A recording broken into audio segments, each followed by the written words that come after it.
This is treason. This is a hijacking of our country. This is war. And I hope and pray it gets resolved before we use guns. I really do. I do not want to see bloodshed in America. But we're at war right now, a war for our freedom. Freedom of speech was just trampled on in Georgia. We had that DA in Fulton County that just filed 19 people indictments. She had some of the indictments, people had 10 indictments. So she just filed all these charges on electors, on President Trump, on his attorneys, on innocent people. Failed GOP gubernatorial candidate Kandiss Taylor is just the latest Republican threatening violence if Donald Trump is brought to trial. And her message is clear. Drop all charges against Trump before the far right has to resort to guns. They have a right to question the validity of an election with as many issues as we had in 2020. We have all the evidence, but nobody will hear it. And if something does not give and the people do not take back control and get these crooked people out, we will be in a very bad war. We're at war now.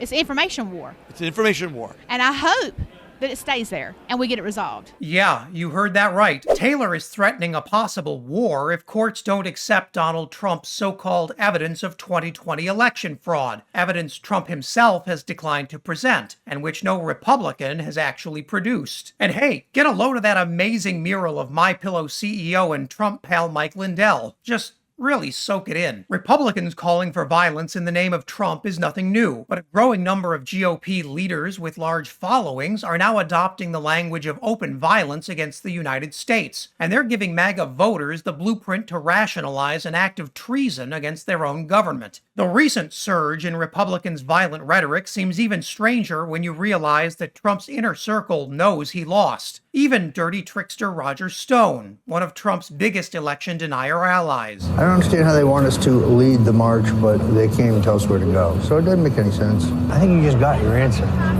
That we're not speaking? Yeah. I mean, if we were speaking, we'd have transportation, as Giuliani did. It's fun. Let's go upstairs and watch this on TV. It was very clear I was never on their list. Whole thing was a con job. No, it's infuriating. It's just childish and it's amateurish. That's why they lost. They don't know what they're doing.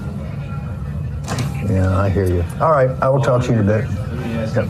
The whole thing was a con job, amateurish and childish. It's why they lost. And that's coming from the same guy who was actively working to spread doubts about Georgia's popular vote count. It's a stunning admission to see caught on tape. Nowadays, Stone is trying to downplay his role as one of the architects of Trump's big lie. But that's going to be tough to do when almost every single moment of Stone's crime was captured on camera. Ego, thy name is Roger Stone. Take a look at this. I've been really focused on trying to help Donald win this election, which, and I'm doing that unofficially and informally because his campaign is so extraordinarily f***ed up.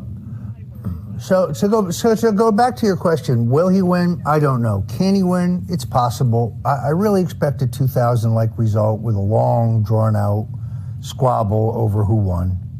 This is not a campaign structured for a dogfight, and that's what we have now.